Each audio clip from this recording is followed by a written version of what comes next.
आपण कुठल्याही धर्माचे, कुठल्याही समाजाचे, कुठल्याही विचाराचे जरी असलात तरी हे विचार जे चुकीचे आहेत ते मोडून काढण्याचा प्रयत्न आपण केला पाहिजे। आणि मस्जिदीच्या खाली मंदिर आहे उत्खनामध्ये जर हे समजत असेल आणि जर त्याचा वापर हा इतिहास समजून घेण्यासाठी जर करण्यात येत असेल तर त्याच्याही खाली जो मूळ इतिहास आहे तो समजून घेण्यासाठी ह्या पुरातत्वशास्त्राचा आणि उत्खनाचा त्या माध्यमातून उपयोग करण्यात यावा आणि त्याही पूर्वीचा जो इतिहास होता हा जगासमोर येण्यासाठी मदत व्हावी किंवा तो प्रयत्न केला जावा।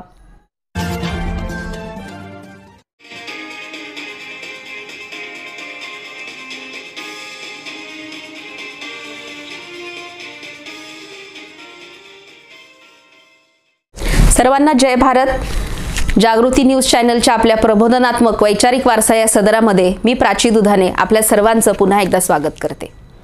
बांधवांनी भगिनींनो, आपल्या मागच्या शेवटच्या प्रबोधनात्मक या सदरामध्ये मी आपल्यासाठी एक विषय शेवटी मांडला होता आणि तो विषय आपण येणाऱ्या पुढच्या सदरामध्ये घेऊयात असंही मी आपल्याला सांगितलं होतं। आणि तो विषय म्हणजे सध्या देशामध्येच नाही तर जागतिक पातळीवरती ज्ञानव्यापी या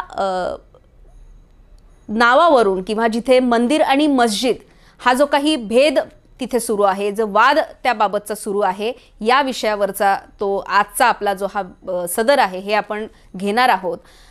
खरं तर ह्या विषयावरती अधिक खूप मी काही मांडणी करणार नाही, पण महत्त्वाचे काही मुद्दे आहेत की या माध्यमातून आपण त्याचा विचार करणं किंवा त्याबाबतची चिकित्सा करणं ही महत्त्वाची आहे। मंदिर की मस्जिद ज्या वेळेला हा वाद निर्माण केला जातो तेव्हा भारताला हा विषय असेल, हा वाद असेल, हा निश्चितच नवीन नाही। गेली अनेक दशकं आपण अयोध्याच्या बाबरी मशीद आणि राम मंदिर हा जो काही वाद निर्माण केला गेला होता त्यावरती भाजप आणि RSS यांनी जे काही षडयंत्र सत्तेत आज बसण्यासाठी केलं होतं हे आपण कधीच विसरू शकत नाही। त्याची सुरुवात त्यांनी कुठून केली, अंत त्याचा काय झाला हे सुद्धा आपण सर्वांनीच पाहिलं आहे, अनुभवलं आहे। ज्या वेळेला बाबरी मस्जिद पाडण्यात आली त्यावेळेला जे कुणी हिंदुत्ववादी, धर्मांध, RSS भाजपचे लोक असतील किंवा इतर त्यांनी जो हा समाज संपूर्ण ढवळून त्यांनी काढला होता आणि उपस्थित ते सर्व तिथं होते, त्यावेळेला काही घोषणा ह्या माध्यमातूनही देण्यात आल्या होत्या आणि त्याच वेळेला यांनी आपल्याला पुढच्या येणाऱ्या भविष्यामध्ये यांचे काय नक्की मनसुबे असणार आहेत हे आपल्याला सांगितलं होतं। आणि त्यातली एक जी घोषणा होती ती ये तो केवल झाकी है, काशी मथुरा बाकी है। विचार करा, काही दशकांपूर्वी यांनी आपल्याला ही चेतावणी आपल्याला त्यांनी दिली होती की हे आमचं जर पूर्ण झालं तर याच्या पुढचा आमचा जो विचार असणार आहे किंवा जी कृती असणार आहे किंवा आमचा जो काही मोर्चा आहे हा मी कुठल्या दिशेने वळवणार आहे हे त्यांनी आपल्याला काही दशकांपूर्वीच सांगून ठेवलं होतं। सत्तेत येण्यासाठी त्यांच्यासाठी बाबरी मशीद आणि राम मंदिर हा विषय फार महत्त्वाचा होता। त्याच्यासाठी अर्थात त्यांना वेळही द्यावा लागला, परंतु त्या विषयाच्या पार्श्वभूमीवरती भारतातील हिंदूंना त्यांनी एकत्र करण्याचा प्रयत्न केला, भेद निर्माण करण्याचा प्रयत्न केला। हिंदू असणाऱ्या लोकांना मुस्लिम समाजाच्या विरोधात कसं आपल्याला वेळोवेळी भडकवता येईल हा ह्या राम मंदिराच्या, अयोध्येच्या, बाबरी मशिदीच्या विषयांना सतत तेवत ठेवून आपल्याला त्यांनी त्यांचे मनसुबे आखताना आपल्याला दिसले आणि ते त्याच्यामध्ये यशस्वी देखील झाले। 2014 नंतर RSS प्रणित भाजपच्या हातामध्ये देशाची सत्ता आली, ते केंद्रात सत्तेवरती आले। त्यानंतर तर त्यांना आणखीन सोपं झालं ह्या सगळ्या गोष्टींवरती अंमल करण्यासाठी। 2019-20चा काळ आपण कायदेशीर बाबही त्याच्याबाबतची आपण पाहिली आणि अयोध्येच्या त्या जागेवरती जिथे बाबरी मशीद उभी होती तिथे राम मंदिर बांधलं जावं हा कोर्टाच्या माध्यमातून निर्णय सुद्धा सहमतीने देण्यात आला आणि तशा पद्धतीने पावलंही उचलण्यात आली। आता भव्य राम मंदिराची स्वप्न देखील आपल्याला दाखवण्यात येत आहेत। त्याच्यासाठी बरेच वर्ष देणग्याही गोळा करण्यात आल्या, त्याच्यानंतरही त्या गोळा करण्यात आल्या। आता यामध्ये नवीन पुढे काय आहे? भाजपने सत्तेत येण्यासाठी अयोध्येचा, रामाच्या अवताराचा उपयोग पुरेपूर करून घेतला. आता लोकांना ते समजायला लागलं की हे सगळं खोटं होतं, आपल्याला भुलवण्यासाठी होतं. मग आता रामाचा अवतार मागे टाकून आता हे शंकराकडे वळालेत. म्हणजे शिवाचं जे रूप आहे आता त्या माध्यमातून जसं त्यांनी सांगितलं होतं की काशी मथुरा बाकी आहे, तर आता ह्या काशी आणि मथुरामधल्या काशीला त्यांनी हात घातलेला आहे.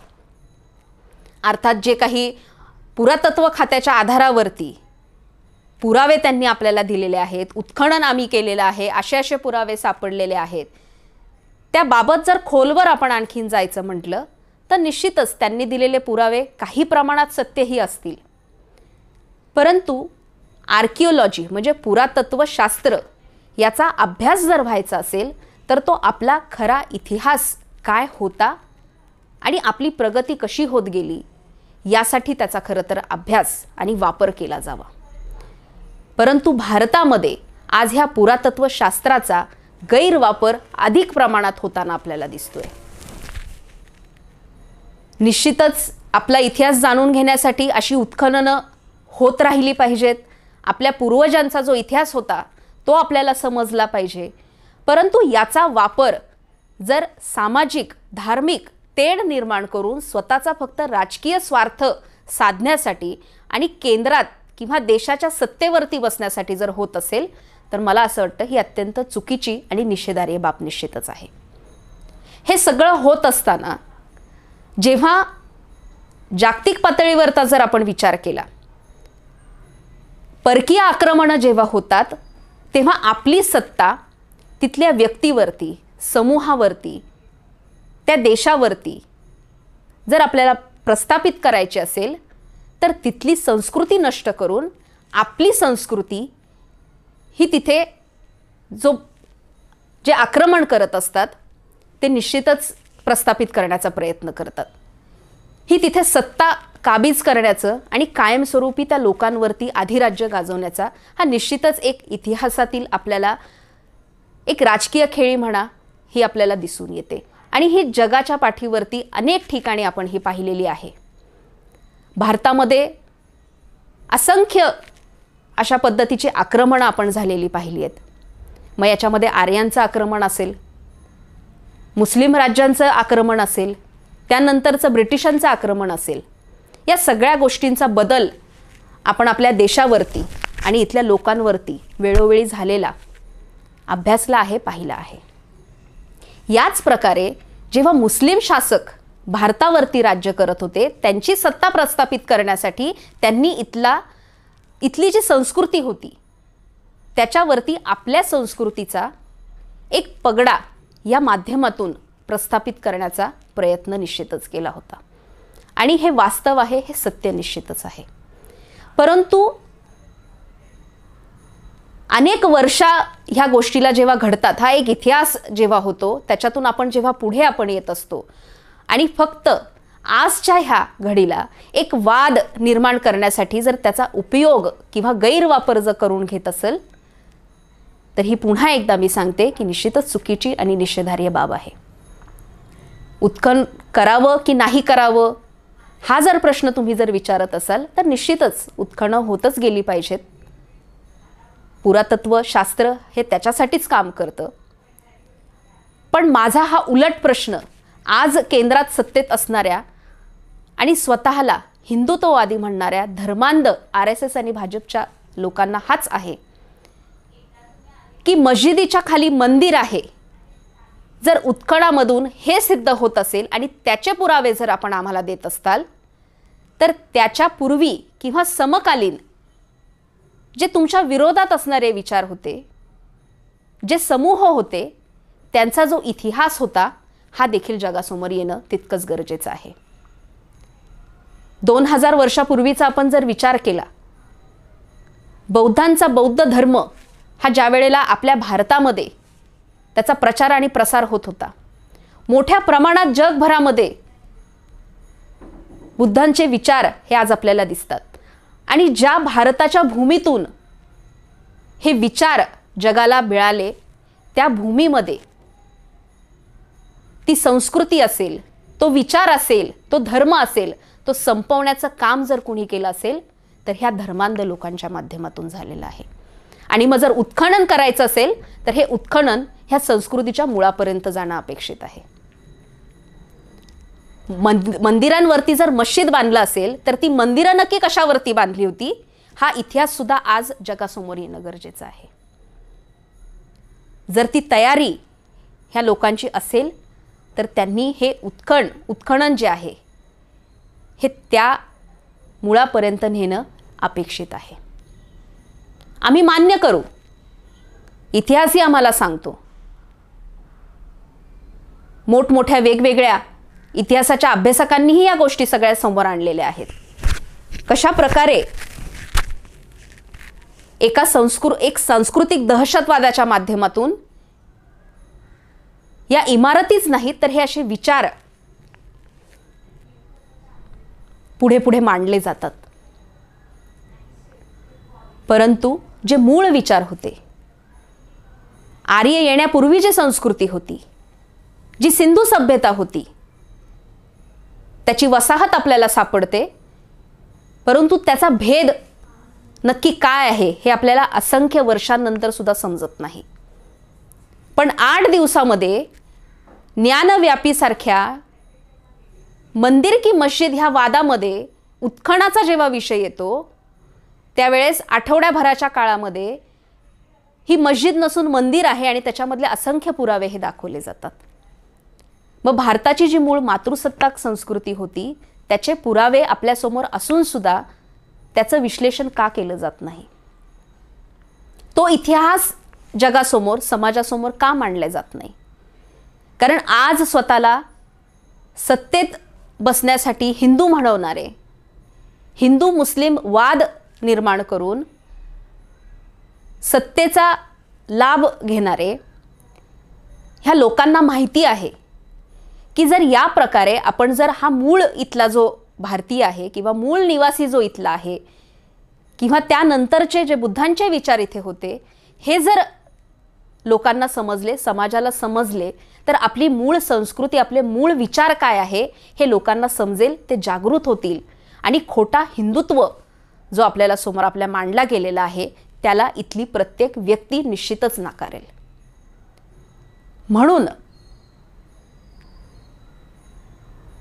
2 गटांना आपल्याला प्रामुख्याने भारतामध्ये विरोध होताना दिसतो आणि त्यातला एक गट जो संपूर्ण हिंदू धर्माच्या जी काही संस्कृती असेल, जे काही विचार असतील त्याच्या विरोधात असणारा किंवा तो न मानणारा मुस्लिम समाज आहे. अर्थात त्यांना हिंदू धर्मीयांना कुठे दुखवायचा आहे हा हेतू त्यांच्यात नसला तरी त्यांची संस्कृती एक वेगळी आहे.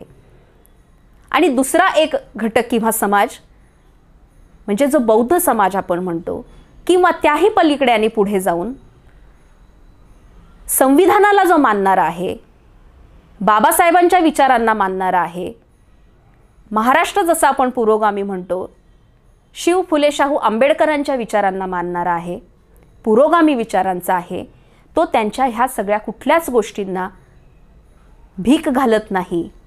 ह्या अशा समाजातील लोकांना, ह्या घटकांना विरोध करण्याचा आणि त्यांचा इतिहास पूर्णपणे दाबण्याचं काम ह्या माध्यमातून होताना आपल्याला दिसत आहे. खरं तर पुरातत्व जे शास्त्र आहे, ते खातं आहे, हे संपूर्णतः शासनाच्या अधीन आहे. ज्या प्रकारचं शासन प्रशासन आपण अनेक वर्ष पाहत आलेलो आहे, सरकार कुणाचंही असलं तरी प्रशासनामध्ये असणारे विचारांचे जे लोक आहेत हे कोणत्या विचाराने चालतात हे आज जर आपण पाहिलं तर आपल्याला निश्चितच समजेल. सर्वसामान्य कुठलीच व्यक्ती ह्या उत्खनामध्ये समोर प्रत्यक्ष जाऊन तिथं काय आहे हे कधीच पाहत नसते. जे पुरावे हे आपल्याला देतात ते पुरावे समोर ठेवले जातात आणि त्या पुराव्यांच्या आधारावरती राजकारण केलं जातं. म्हणजे आज आपण जर पाहिलं तर पुरातत्व खातं ज्याच्या माध्यमातून उत्खनन ह्या आपल्या प्राचीन इतिहासाचं होतं, हे इतिहास समजण्यापेक्षा त्याच्यामध्ये भेसळ करण्यासाठी आणि एक नवीन राजकीय अजेंडा तयार करण्यासाठीचं हत्यार म्हणून वापरल्या जाते. त्याचा पूर्णपणे गैरवापर आपल्याला होताना दिसतोय. आणि याच विचारांच्या आणि विषयाच्या जोरावरती ठामपणे काही दशकांपूर्वी यांनी आपल्याला हे सांगितलं होतं की ये तो केवल झाकी है, काशी मथुरा बाकी है. म्हणजे अनेक दशकं त्यांनी तुम्हाला अयोध्येच्या विषयावरती नाचवलं. तुम्ही त्याला बळी पडलात, हे सत्तेत गेले, देश रसातळाला नेऊन त्यांनी पोचवला. आज त्यांनी काशीचा विषय त्यांनी घेतलेला आहे. येणारी पुढची दशकं ते त्याच्यावरती तुम्हाला ते खेळवणार आहेत. त्याच्यावरती ती त्यांची सत्ता काबीज केलेली आहे, ती हातात त्यांच्या ठेवणार आहेत. धार्मिक विषयावरती, सांस्कृतिक विषयावरती तुमच्या विश्वासांना, तुमच्या भावनांना हात घालून हे तुमच्याशी खेळत राहणार आहेत. याच्यामध्ये फक्त स्वतःचा स्वार्थ त्यांना साधणं इतकंच अपेक्षित आहे. जो अयोध्येच्या प्रश्नामध्ये जो विषय त्यावेळेस झाला, असंख्य सर्वसामान्यांचे बळी गेले. तो बळी हिंदूचा गेला की मुसलमानाचा गेला याचं त्यांना घेणं देणं नाही. स्वतःच्या स्वार्थासाठी तुमच्या आमच्या मुलांचे, येणाऱ्या पिढ्यांचे बळी देण्यासाठी हे तयार आहेत. जे पुरावे हे आपल्यासमोर मांडत आहेत, त्या पुराव्यांमध्ये किती तथ्य आहे हा सुद्धा विचार आपण खरं तर करणं गरजेचं आहे. इथली जी मूळ संस्कृती आहे, जो मूळ इतिहास आपल्या इथल्या पूर्वजांचा आपला आहे, हा हजारो वर्ष यांनी यांच्या ह्याच विचारांनी दाबून ठेवण्याचं कार्य केलं. स्वतःचे नवे विचार यांनी प्रस्थापित करण्याचा प्रयत्न केला. जी लोक स्वतःला हिंदूच म्हणून घेत नाही, त्या लोकांनी हिंदुत्वासारखा धर्म इथे निर्माण केला. हजारो वर्ष याच विचारावरती ते आपले मानसिक गुलाम आपल्याला ते बनवत राहिले. रामायण महाभारतासारखी महान काव्य रचल्या गेली. त्यांना काव्य म्हणण्यात येतं. त्याच्यात किती सत्यता आहे, ते किती असत्य आहे, किंवा त्यामध्ये ज्या काही घटना सांगितलेल्या आहेत ह्या प्रत्यक्षात वास्तवात घडल्या होत्या का, आणि जर घडल्या होत्या तर त्याच्यामध्ये किती प्रमाण त्याचं सत्य आहे आणि किती असत्य आहे हा विचारसुद्धा आपण करत नाही. आणि त्या एका गोष्टीच्या भोवती हे आपल्याला फिरवत राहतात. तोच वापर एक धार्मिक, सांस्कृतिक, देव स्वरूपात दैवी रूप म्हणून त्यांनी आपल्यासमोर उभं केलं. रामाच्या नावाने आज काशीमध्ये ते येऊन मंदिर मस्जिद पुन्हा एकदा वाद त्यांनी उकरून काढलेला आहे. शिवलिंग सापडलं ही एक चर्चा त्यांनी केली आहे. यांचे व्हिडिओ आणि फोटो लीक होतात असं ते सांगतात, पण हे मुद्दामून आपल्यासमोर मांडलं जातं. हा विचार आपल्यामध्ये बिंबवण्यासाठी, कशा प्रकारे अन्याय आपल्या लोकांवरती, आपल्या पूर्वजांवरती झाला होता हे दाखवण्याचा ते प्रयत्न करतात. पण मला सांगा, आजच्या ह्या स्थितीला ह्या सगळ्या गोष्टींची आवश्यकता आहे का? 1948 साली जो कायदा संमत करण्यात आला होता की आजपर्यंत जे जसं आहे इथून पुढे ते तसंच राहावं, कुठल्याही प्रकारची याच्यामध्ये छेडछाड आपण करू नये, संविधानाने दिलेली बंधुता जर आपल्याला टिकवायची असेल तर ह्या मूल्यांवरती आपल्याला चालणं निश्चितच अपेक्षित आहे. त्यामुळे त्यांनी निश्चय केलेल्या ह्या बाबी ते करत राहतील. परंतु भारताचे नागरिक म्हणून, सुज्ञान व्यक्ती म्हणून याकडे आपण दुर्लक्षही करून चालणार नाही आणि त्यांच्या ह्या सततच्या प्रयत्नांना आपण बळीही पडून उपयोग नाही. त्यामुळे जर हा धार्मिक, सामाजिक तेढ निर्माण करण्याचा प्रयत्न ते ह्या माध्यमातून करतायत तर माझी विनंती आहे, आपण कुठल्याही धर्माचे, कुठल्याही समाजाचे, कुठल्याही विचाराचे जरी असलात तरी हे विचार जे चुकीचे आहेत ते मोडून काढण्याचा प्रयत्न आपण केला पाहिजे.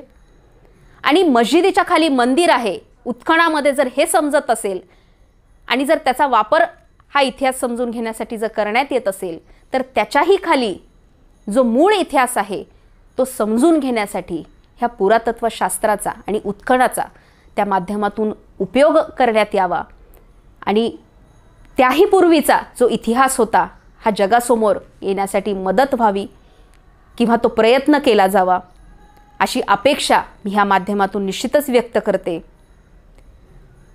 आणि एक भारतीय म्हणून पुन्हा एकदा आपल्या सर्वांच्या समोर एक इच्छा आणि अपेक्षा व्यक्त करते की ज्या लोकांना स्वतःचा धर्म नाही, जी लोक एक काल्पनिक धर्म प्रत्येक गोष्ट काल्पनिक स्वरूपाची आपल्यासमोर उभी करून फक्त स्वतः सत्तेत कसं राहायचं आणि जनतेला गुलाम कसं बनवायचं हा विचार हजारो वर्ष करत आलेले आहेत. आज त्यांच्या विचारांना मोडीत काढण्याची निश्चितच गरज आहे. संविधानाने दिलेल्या मूल्यांवरती आपण उतरणं, खऱ्यापणाने उतरणं, ते विचार कृतीत आणणं ही काळाची गरज आहे. आणि हा विचार त्या माध्यमातून व्हावा. चिकित्सा ह्या विषयाची त्या माध्यमातून आपण निश्चितच कराल ही अपेक्षा आहे. कारण पार्श्वभूमी आपल्याला अयोध्येतील बाबरी आणि राम मंदिराची आहे आणि त्याच पार्श्वभूमीवरती येणाऱ्या ह्या दोन विषयांना हे हात घालताना आपल्याला दिसत आहेत. त्याच्यामुळे किमान हा इतिहास आपल्यासमोर ताजा असताना याच्यातून पुढे काय होणार आहे हा सुद्धा विचार आपण त्या माध्यमातून करावा आणि त्या अनुषंगाने ह्या विषयाच्या बाजूने राहायचं, त्याला विरोध करायचा की हे सगळं इथेच थांबवायचं हा पूर्णतः आपण आपल्यावरती अवलंबून आहे आणि आपण त्या पद्धतीने तो विचार कराल अशी मला निश्चितच खात्री